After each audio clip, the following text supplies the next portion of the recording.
What's up, everybody, and welcome to the first episode of Think First, where we're talking all things basketball here. Now, my name is Brianna Sorensen, and I am the host, and I am joined by panelists Mario FLEURIMA and Eric Richardson. What's up? How's it going today, you guys? And first, let's give a little introduction and tell our audience who we are. Go ahead, Mario. Hey, how you guys doing? My name is Mario FLEURIMA. I'm the owner of LeVeLUPtotrain, currently the #1 scouting company down in South Florida.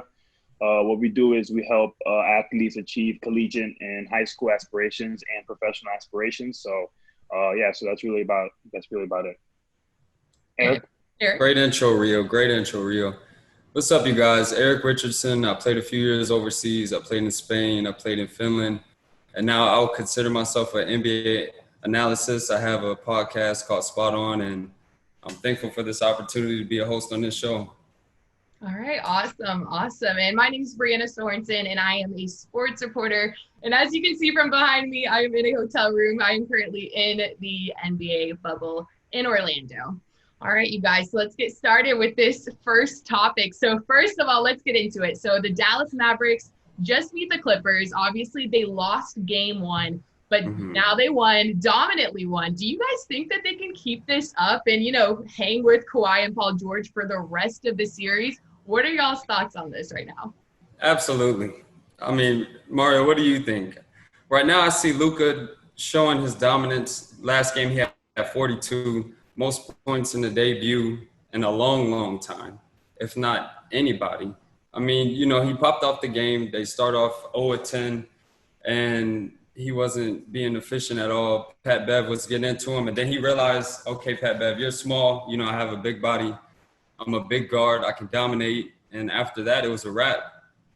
Porzingis, he had some foul calls, got 2 techs, got ejected. In this game, another dominant performance, 21. Luka had 32, 36, scoring good. So do you think Porzingis was the reason they lost that first game? Absolutely. If he would have played, you saw right when he got ejected, he was going on a run. I'm not going to say the NBA is rigged or they're doing something because, the Clippers are in danger. But that was fluke. Those 2 techs, they weren't real. How about you? What do you think, Mario? Yeah, I totally agree with Eric. I think Dallas has all the right necessary pieces to basically, overthrow the Lakers. The Clippers, I'm sorry. But Luka is creating history. I think I believe, the first rookie to ever score 42 in his, first playoff game ever. Tonight, he just passed Kareem Abdul-Jabbar in points, and he's doing some remarkable things. So I definitely think they have all the necessary, pieces that they need with Luka being the head of the snake, to basically dethrone the Clippers. So I definitely think the Clippers have something to worry about. I think Paul George needs to step up. Kawhi needs to step up. Pat Bev can't be missing games. This is not one of those first-round teams that you can just take lightly. I think they can really make some noise in the West. But do you think that they will be able to beat them even if you say Kawhi steps up? But Kawhi, has the experience that Luka does not have. So do you think they would still be able to overcome them even though, Luka does not have that experience? Yeah, here's the thing. Kawhi is dominating right now. Just today, he had another 30-point performance. I'm not worried about Kawhi or Paul George. It's where the bench comes into play. Is Lou Will going to give you 30? Because right now, it seems like that's what it takes. Dallas bench is scoring. You got Trey Burke. You got Michael Kidd-Gilchrist. Even Boban. He's efficient. He can score. He's a great offensive player. And today, they showed that they can outscore the Clippers. So the Clippers are this fake defensive, juggernaut. But every time I watch them, they get a lot of points on their head. Yeah, I totally agree. I think Clippers are not really giving the respect to the Dallas Mavericks like they should. I think Dallas can make a fall run into the playoffs, but I still think they're missing that one piece to actually win it all. But like you said, if the Dallas's bench keep playing the way they're playing, Trey Burke, all those little key pieces that are coming in and contributing like they are, they can go as far as winning the championship this year, especially with now. Why couldn't the Lakers pick up Trey Burke? Trey Burke gets signed for the bubble. specifically for the bubble, he got picked up. The Lakers could have easily used him. Avery Bradley went out. They could have picked up Trey Burke. He's taking advantage of this opportunity. I love to see it, but I wish he was on the Lakers. Yeah, to be honest, I don't even know. I didn't even know Trey Burke was still available. Exactly. I mean, ever since the Michigan days when he was averaging 20-something points and leading them to the tournament, he kind of disappeared. So well, he had a nice run with the Knicks before, things went south, but he's a solid player. Yeah. He's definitely solid. All right, you guys. So next topic, obviously you just said, so the Mavericks are definitely going to be a threat. Now let's talk a little bit about the Lakers losing to Portland, 193, you guys. Despite LeBron's triple-double, doesn't matter, but they were 5 for 32 from the three-point range, all right, and missed 11 of 31 free throws. Like, come on, like, y'all are getting paid to make free throws here, and you made 11 for 31, but Dame Dalla with the 34 points, you guys. Now, Mario, I know you have a hot take on this matchup. Mario has the hot take on this one. So you got to let me go first. Let it rip, Mario. Go ahead, Rio. Go ahead. Listen, Lakers are going home in the first round. You're crazy. Listen, I had numerous of fine. bets with all of my associates on this. How much Lakers money? are over $500. Wow. Probably even more. And I'm taking more bets. Anybody that wants to take more bets, comment below. Yes, please. Let's run it up on him, please. Yeah. I'll match. Whatever. I'll match. Anybody who wants that smoke, let me know, okay? But I'm a chimney. I want the smoke. Come on. Listen. Portland is sending them home. The way Damian Lillard is playing, he is playing like a madman. Mm-hmm. Carmelo has something to prove. Whiteside is on his contract here, so everybody knows that he plays great on his contract here. Nurkic has something to prove coming back from the injury. These guys are hungry, and you need that type of hunger, especially in the bubble where there's no audience. You can't feed off the energy off the audience. You have to feed off self-motivation. I'm telling you, Portland, right now, Lakers are cruising. They're playing like, oh, we know we got it. These are AFC. There's no home court advantage. So, therefore, I think LeBron needs to turn it up more. 23, 15, and 14 is not enough. AD has to be AD. He has to be the Shaq era of this generation. He has to dominate. He can't take nights off. They need Kuzma to not get 14. They need him to be an all-star, 25 or more. Portland is hungry. They have firepower from Kyle Kuzma. He needs to play better. You heard Charles Barkley when he said Carl Kuzma? Carl Kuzma. Look, he's playing like Carl Kuzma. No, but I need to talk. Just get it out, and then I'll come in. He's playing like Carl Kuzma. Okay. He's not Kyle Kuzma. He's averaging 14. I mean, averaging like I think 12 or 13 or 14. He's not. They need more. They need to make some trades in the offseason. They need to do something. They need to play Dion or something. But I'm telling you, the way they're playing right now, Dwight Howard is not Dwight Howard. He's washed up. Listen, they have a whole bunch of big names. I give it to y'all. Y'all have Rondo, all the big-time names in 08, 09. But as far as this era, Portland is sending them home. So I guarantee you. You got Portland in how long? How many games? Portland in 6. Portland in 6. Oh, my God. Okay, that's not actually bad.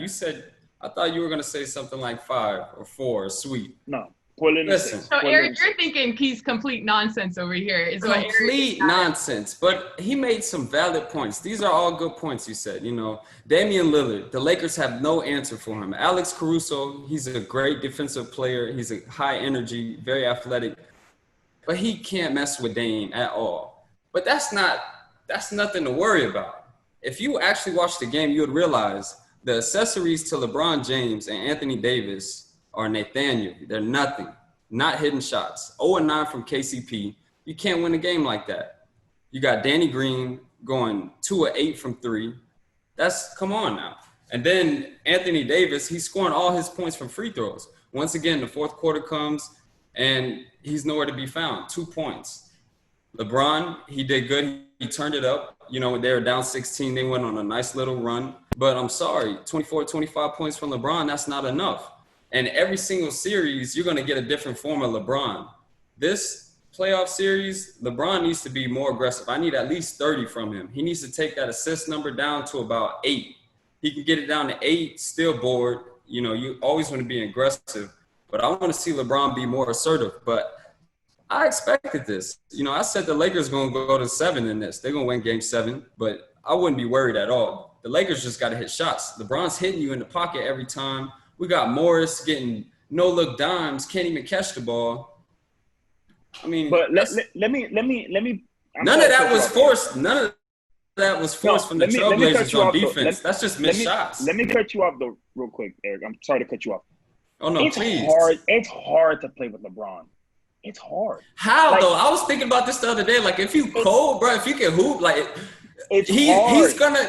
You got KCP, Danny Green coming off of stagger screens early in the game. You're playing with one of the greatest players, I think the greatest player of all time, and he's trusting you to go out there and like get your own rhythm, get your flow. You know what I'm saying? You got expectations, but if you can hoop. We both played overseas in Spain for several years. We know how it is to play ball. It's hard to get a rhythm when you're running up and down for your health. You're playing CPR minutes. And then on top of that, you're sitting in the corner. You're not getting no flow, no touches. It's hard. It's very, very hard. What do you mean no flow, no touches? They literally, LeBron strategically game plans every single quarter. He's going to pop off the first quarter, trying to feed KCP, trying to get Danny Green going to force feed AD. Then the final 3 minutes, LeBron's going to try to score. He's going to end up with like 6 points. Going in halftime, LeBron's only going to have like 10, 12 points. He's never going to go out there and just have like 20 points. He's also trying to get other people involved. You also have to take in consideration that Anthony Davis has to get his touches. They're trying to get Kuzma going. They've been trying to get Kuzma going since the beginning of the year. So Kuzma needs exactly, you're saying they're trying to get them going. These dudes are having an opportunity to go score. If you can hoop, you should be able to play with LeBron, bro. Look at Kyrie. He's a scorer. If you hit a shot. 0-9, hit a shot. What do you mean getting the flow? You gotta be a different beast to play with LeBron. You can't be a regular playing with LeBron. You have to be something. That's true. That's true. That's why. Yep. That All is right, true. Guys, I'm gonna cut you off there because we're going a little over on this one. But as y'all heard Mario, comment below for these bets because I'm curious. Yeah, please, and I'm asked because Portland in 6. Listen, if LeBron loses first round, I can't back him up, and I'm taking this off. All right, guys. All right, but there was also another 8-seed triumph, you guys. The Orlando Magic, my team over here, my team repping out here. You know what they say about the bubble? The Orlando Magic is not going to be playing in the bubble at Disney World. Just saying. But anyways, y'all, they beated the Bucks 122 to 110. But you guys, who should be more concerned right now? Should it be the Bucks or the Lakers? Which one? Eric, you got this one. Go ahead, Eric. To be honest, I don't think the Bucks are worried at all. Giannis, he had 31 points, 17 rebounds. That's a typical Giannis game. Once again, your accessories, missing shots. Middleton, not hitting shots. Brook Lopez, not hitting shots. George Hill. It all comes down to the accessories. We know the star players like LeBron and Giannis, they're not going to be worried. Giannis has never been to the finals, but he has a little bit of playoff experience. And the Magic, Vucevic, he's nice. I think that's his last name. But they don't have nobody really that's going to dictate the whole series and win 4. The Magic did this last year. They beat the Raptors in game 1 and then lost. I like the Magic. I got a lot of friends that like the Magic, Bree. I hope that they do. To be honest, if the Magic can win this, I don't got to worry about the Bucks in the finals to play against LeBron. But you got to worry about the Magic. No, I'm kidding. LeBron. You heard me. LeBron in the finals. Come out. What? Yeah, I'm not worried. LeBron in the finals. LeBron in the finals? Okay, we're past this, y'all. We're past this. We're talking about who is more worried right now. Mario. But there's your answer. We're not worried. If we in the finals, we're not worried. Mario, who's more worried? Bucks or Lakers? I think the Lakers should be more worried. I think, honestly, the Bucks are worried, should be worried as well. I never really believed in the Bucks. Everybody thinks Giannis is pretty much unstoppable. He could be neutralized. Mm-hmm. He's one-dimensional, like James Harden said. He's a very good defensive player. When he gets downhill, full head of steam, yeah, he can, dunk everything in sight. But I think he needs more around him. I think that Middleton needs to be more than just an all-star. I think he needs to be MVP level. I think Eric Bledsoe is a no-go. I don't think they have enough pieces. I don't believe in them. I don't know. Something about the Bucks. Maybe it's the green color. I don't know what it is. I don't believe in them either. It's something that just turns me off about them, But you don't think they're going to win this first matchup? You think the Magic? I think the Magic is going to give them a run for their money. I think it might go Game 7. The only reason why I say 7 is because Magic, they say no team has home court, but in fact Magic does have home court. They're in their city. Okay, but it's different. There's no fans, and that's not even a court they play on. I mean, I still think it's home court advantage for me. In my eyes, I think they have some type of comfort because they're in their environment. That's like you playing. Okay, I can feel that. The Heat, they're in the environment of the Florida Heat. Yeah. They're used to Orlando. As much as I love them, y'all know I love the Orlando Magic, but for sure, the Lakers have more to worry about. Even though I love the Magic. Oh yeah, that's true. Yeah, the Lakers, because I mean I feel like they just had a really, really, really good game. Like the Magic had a great game. The Bucks had a pretty decently bad game, but I feel like Portland has been playing insanely well the entire time of the bubble, while the Lakers have not been playing insanely well throughout the entire bubble. So the Lakers have way more to worry about than the Bucks, because the Bucks, even though I love the Magic, that was a semi-fluke game. Mario, you got to realize this. Portland was in the Western Conference Finals last year. The only reason they struggled this year in the regular season was because they didn't have Yusuf Nurkic, Zach Collins, Melo came late. Gary Trent wasn't really hooping like that in the regular season. In the bubble, he shot 60% from 3. So we got a lot to worry about, but you really agree with me then? No. Here's the thing. LeBron loves to make himself in like the most difficult situation possible. So it's okay. We'll go to Game 7. LeBron hit a game winner. LeBron plays on fear. Them boys do not fear LeBron. All right, y'all. We're over that topic. We were talking about which one in this situation we had to worry about more with the Bucks. But anyways, all right, so you guys, last topic. It's an extremely controversial tweet that was sent out by a Charlotte Hornets radio announcer during the Jazz Nuggets game. So he said, shot making in this Jazz / and he said the N word instead of Nuggets in the tweet. And he said the game is awesome. Mitchell's going back and forth. What a game. So he sent out that tweet, but then he apologized for saying that he mistyped it and never had any intention of using that word. But obviously the Charlotte Hornets suspended him either way. So do y'all think that it was truly an accident? Do you guys think that the Charlotte Hornets made the right move on suspending him? What are your thoughts on this tweet? So I think the way society is going now with, social injustice and everything that's going on. I read that article this morning. I really don't know him. I don't know the case. I don't know, him as a person. But I just feel like there's too many things going on as far as social injustice. And I just feel like, it's very overwhelming with Breonna Taylor, with George Floyd, just everything that's going on. I know personally, having an iPhone, and I'm pretty sure everybody else can relate, but when you're typing a word and the autocorrection happens, it'll automatically autocorrect to the word that you use most frequently. So I feel like that word, if you don't type that word more often than not, then it shouldn't come up, especially if you're trying to use the word Nuggets. You know what I mean? So it says a lot. I'm kind of concerned, but hey, we're in the year 2020 has been nothing short of unbelievable. And, this is just another example of what we're fighting every day. And something that we have to remind ourselves every single day that, we're fighting for peace and, equality in the society that we're living in. So I wish this couldn't have, wish this wouldn't have happened, but I mean, this is the society we're living in, so we have to take a step forward to making a change. How about you, Eric? Yeah, I agree. I mean, I think it's completely unprofessional. It's disgusting, to be honest. And that he would even use that excuse and say that it was autocorrect. Like you said, unless you're using that word frequently, this is not a natural autocorrect. You're not going to get the N word from typing Nuggets.